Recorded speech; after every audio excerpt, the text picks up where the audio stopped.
Bien, jóvenes de tercera de secundaria, muy buenos días. Ahora vamos a hacer el valor numérico de estas tres expresiones A, B y C. Para que se entienda un poco el concepto de lo que es valor numérico, vamos a entrar a explicarles un poquito qué es el valor numérico. El valor numérico es reemplazar los valores asignados a cada variable. Vamos a comenzar con un ejemplito que tenemos en el inciso A. En el inciso A nos dice x al cuadrado. A ver, vamos a traer la hojita más cerca. Tenemos que es x al cubo más 3z cuadrado menos 4. Entonces tenemos aquí nosotros x al cubo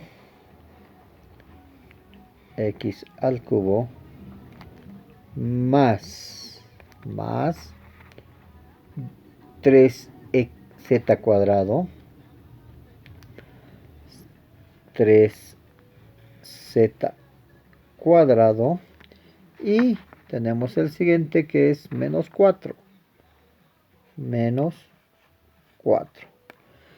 Asignándoles valores que nos dan el examen, nos dice x1 y z2.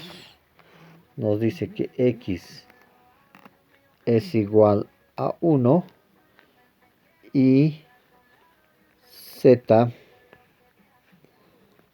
es igual a 2. Reemplazamos esos valores. Entonces, en vez de colocarle x, le coloco 1. Entonces digo 1 elevado al cubo más 3 por z, que vale 2, lo elevo al cuadrado, menos 4. Ahora, si hago operaciones aritméticas, primero las potencias. 1 elevado al cubo siempre será 1, más 3 por 2 elevado al cuadrado me dará 4, menos 4. Ahora, manteniendo la jerarquía de las operaciones, primero debe realizarse multiplicaciones o divisiones antes de realizar sumas y restas. Entonces, comienzo a copiar el 1, más 3 por 4 me da 12 y menos 4. Si hago operaciones, sumo 1 más 12 me da 13 menos 4. Ahora, 13 menos 4, el resultado me dará 9.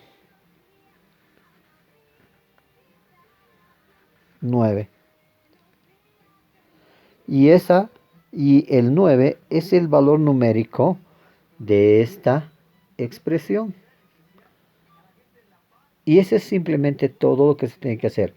Yo resolví el inciso A. Ustedes, en su trabajo o en su solucionario, deben resolver el inciso B y el inciso C, que se les da los valores. Y también se les da el proceso en cada caso. Pero en la explicación les he dado paso a paso este video para que puedan resolverlo. ¿Ya? Bien.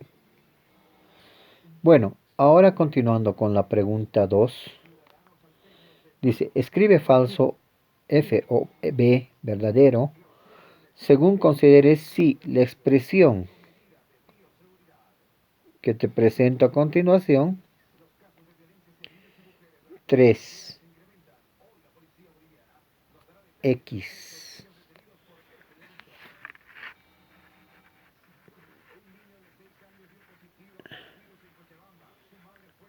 al cubo y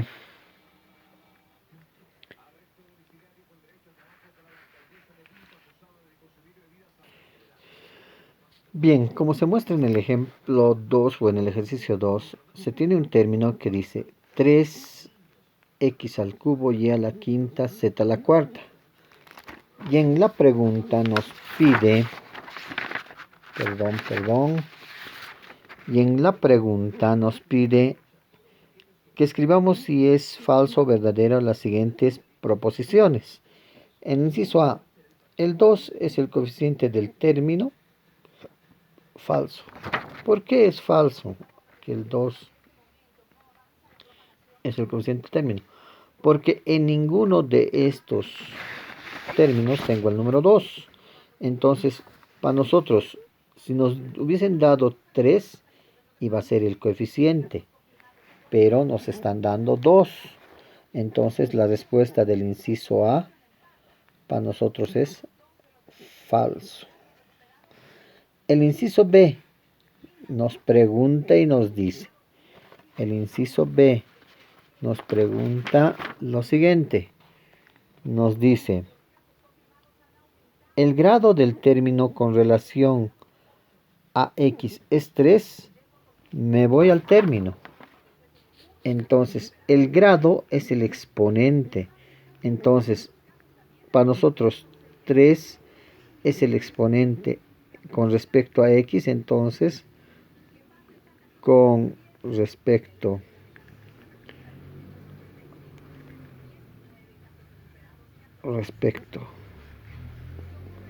a x, sí es de tercer grado. Entonces la respuesta del inciso B es verdadero.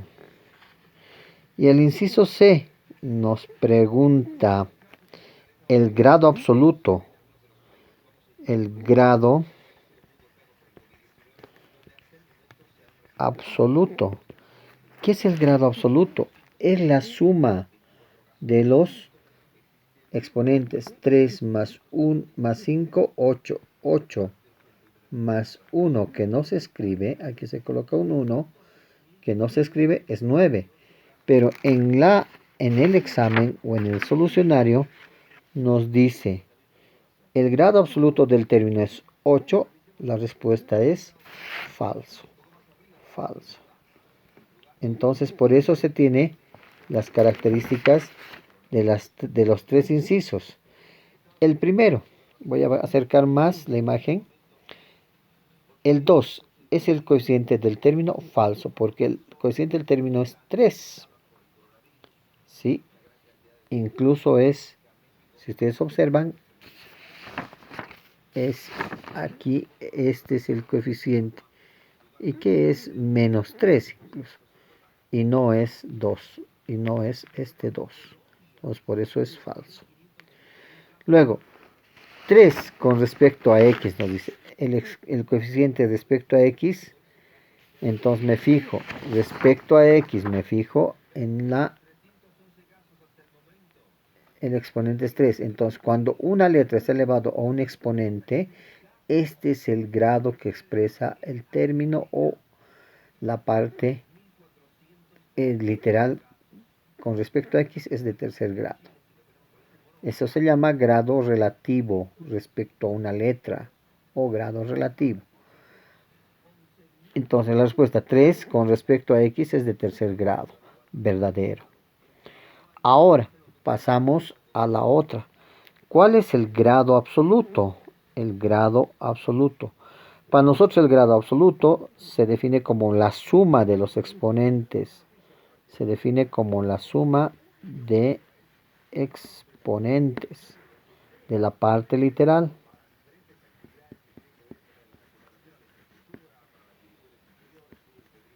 La parte literal. Entonces, ¿qué hacemos? Me fijo 3 más 5, 8. 8 más 1, que no se escribe, 9. Entonces, el grado absoluto de este polinomio, el grado absoluto, vendría a ser igual a noveno grado. Y en el examen me dice lo siguiente. el grado absoluto del término es 8, la respuesta entonces es falso. Ahora vamos a pasar a la pregunta 3. ¿Qué nos dice la pregunta 3? La pregunta 3 nos dice: clasifique los términos en entero, fraccionario, racional o irracional. Entonces, ¿cuándo se dice que una fracción, que un término algebraico es entero? Cuando en los denominadores no existe parte literal. Entonces a eso se llama entero. ¿Sí? El inciso A y el inciso B son enteros. ¿Por qué?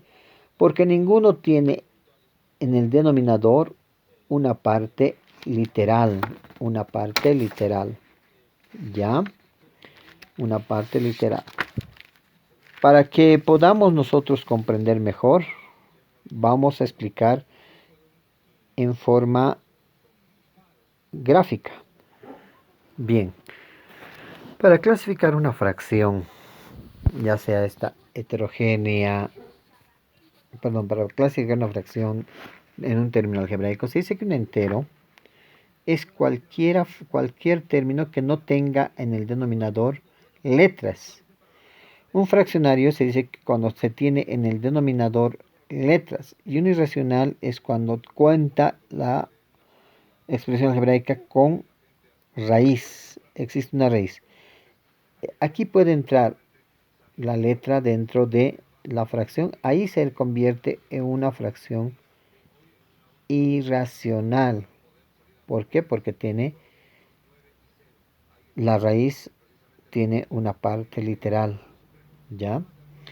Entonces, si nosotros analizamos nuestros ejemplos de la pregunta 3, tenemos que la primera no tiene denominador literal, el inciso A es solamente numérico, entonces por eso se llama un término algebraico entero. El inciso B lo propio, no tiene denominador, entonces también se llama se llama entero. Y en el tercero ya se tiene una raíz que encierra incluida la letra. Basta que la letra esté con un radical, este término se conoce como término irracional. Es por eso que se clasifican los términos, ya sean estos enteros, fraccionarios, racionales o irracionales. Y de esa manera estamos clasificando a los términos algebraicos. Vamos ahora a pasar un poquito a definir o aclarar la pregunta número 4. Es la interpretación en el lenguaje algebraico. ¿Qué dice? 5 veces una magnitud menos 15 veces otra. Entonces, para que se entienda un poco más, vamos a hacerlo un poco explicativo en la pizarra. Bien, como nos dice el inciso A, 5 veces una magnitud menos 15 veces otra. Entonces, si nosotros pasamos a explicar en la pizarra, el inciso A nos dice X, la primera magnitud,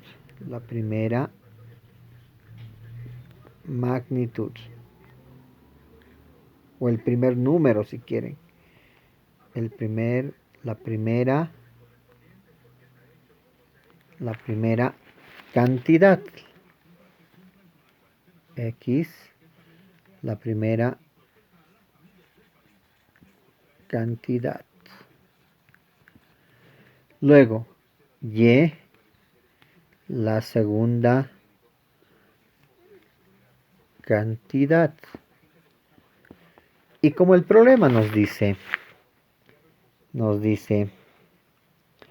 5 veces una magnitud menos 15 veces la otra, entonces simplemente digo 5 veces la primera cantidad menos 15 veces la segunda cantidad. Y ese es el lenguaje algebraico a la parte literal que nos da el inciso A. Lo mismo ustedes deben desarrollar el inciso B y el inciso C. Pese que ya lo hemos presentado en el solucionario, tal como se le está mostrando. Dice la suma de dos cantidades o de dos magnitudes, x más y, dividida por otra menos 4, dividida por otra menos 4, menos 4, menos 4. No dice menos un cuarto, ahí está un poquito el error, entonces aclaremos un poquito eso. Entonces dice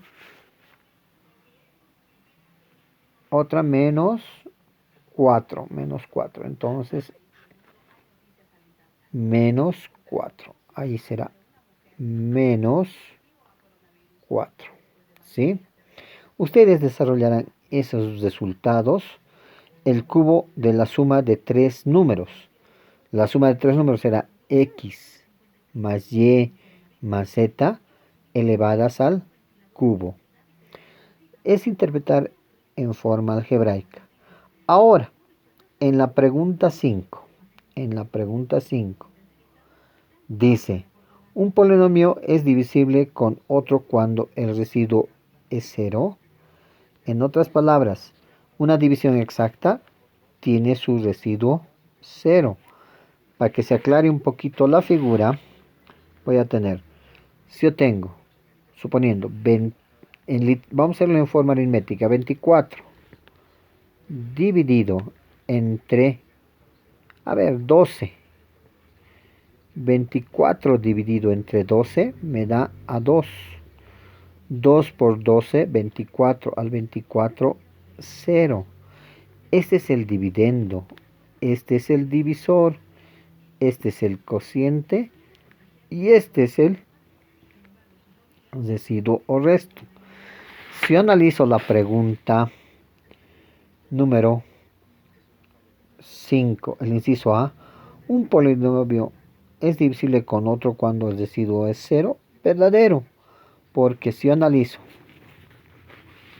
aquí simplemente coloco suponiendo x, 24x entre 12x me da a 2, 2 por 12x me da 24x, al 24x me lo cancelo y me queda 0. Entonces, este es el residuo. Cuando me da 0, entonces, ¿qué es lo que digo?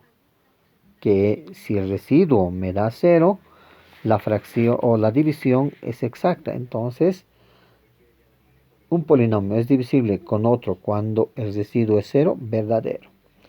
Ahora dice, la regla de Ruffini se utiliza para dividir y multiplicar polinomios. Falso. ¿Por qué falso? Porque la regla de Ruffini, cuando veamos los métodos de factorización, nos indica simplemente Ruffini que es un proceso que nos permite hallar raíces de términos. Pero por el momento, si ustedes consultan algún texto que les diga el concepto de Ruffini, les dice que simplemente es aquella que nos permite hacer cálculos de valoración de raíces o determinación de raíces. Bien, ahora para continuar el avance de este video, vamos a entrar a la pregunta número 6. Realiza las siguientes sumas de polinomios. Yo voy a hacer el 1 explicadito en la pizarra y ustedes resolverán los demás. Pero ya, si ustedes observan, en el solucionario lo tenemos, aunque sintetizado, la solución del problema. Se los explicaré a continuación en la pizarra. Bien, jóvenes, pese que estos contenidos ya los hemos visto en clases presenciales durante el mes de febrero y marzo, parte de marzo, se los voy a explicar a continuación la pregunta número 1.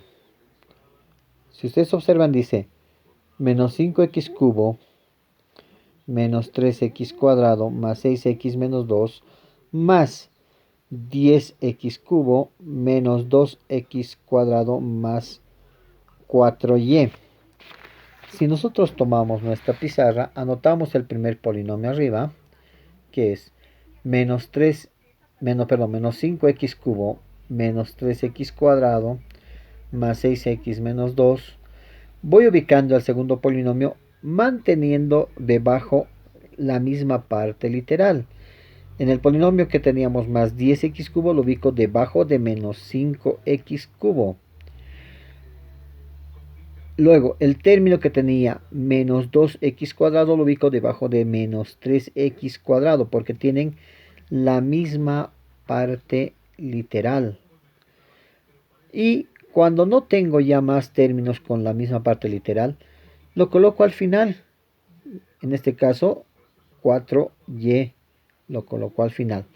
Comienzo a hacer la suma algebraica de los términos. Por ejemplo, tengo menos 5 más 10 me queda más 5x al cubo. Ahora tengo signos iguales. ¿Qué se hace? Se copia el mismo signo y se suman los valores.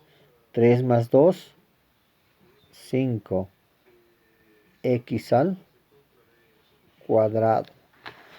Luego no tengo más términos que sumar, los bajo simplemente como más 6x menos 2 y más 4y.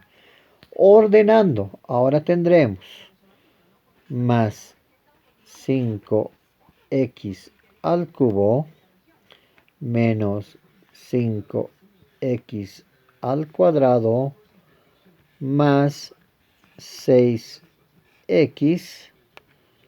más 4y y al último el término independiente que es el menos 2. Entonces nuestra respuesta sería esta para la suma de dos polinomios. Ahora ustedes deben resolver las siguientes preguntas que son el inciso 2 y 3 para sumar los polinomios con el mismo proceso que se ha explicado en pizarra y en el video. Ahora, para realizar la resta de polinomios, voy a hacer la 1. Pese que ya tenemos aquí la respuesta, pero voy a hacerlo paso a paso para que ustedes vayan comprendiendo. Tenemos el polinomio, vamos a llamarle al primer polinomio, p de x, que es menos 3x cuadrado más 6x menos 2. Y q de x menos 2x cuadrado más 4y.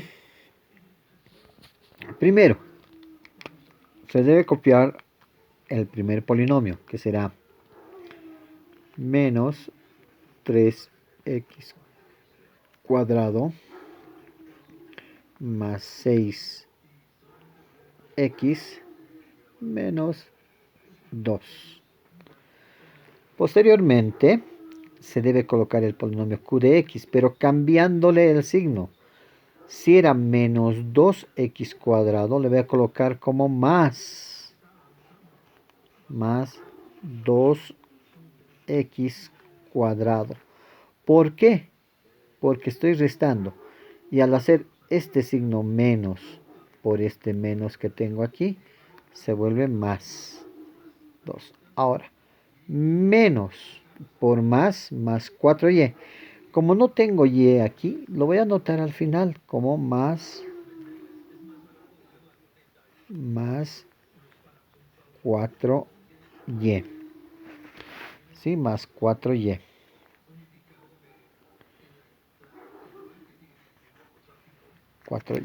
Perfecto. Voy a agarrar una línea de fracción, perdón, de sumandos y tendré que sumar ya de forma algebraica. Menos 3 más 2 me queda menos 1 y se baja la misma parte literal.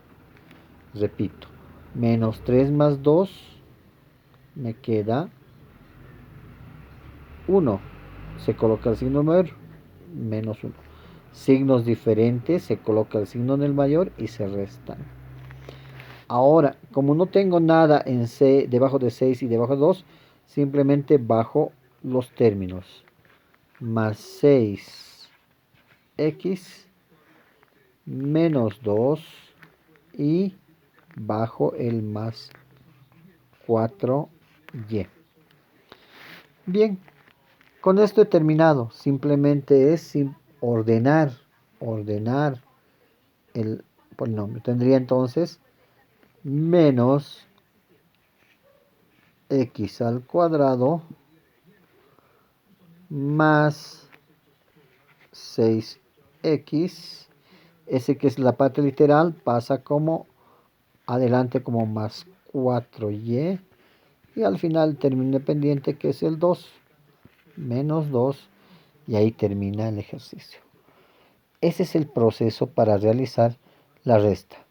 Ustedes deben hacer el mismo procedimiento con el problema, con el ejercicio 7, pero con el 2 y el 3. Ahí al lado se tiene en el solucionario las respuestas que he ido desarrollando. De forma directa, sí, pero ahí está. Las respuestas para cada uno. A eso deben llegar ustedes realizando el procedimiento que les expliqué en este ejercicio. Muy bien, continuamos ahora.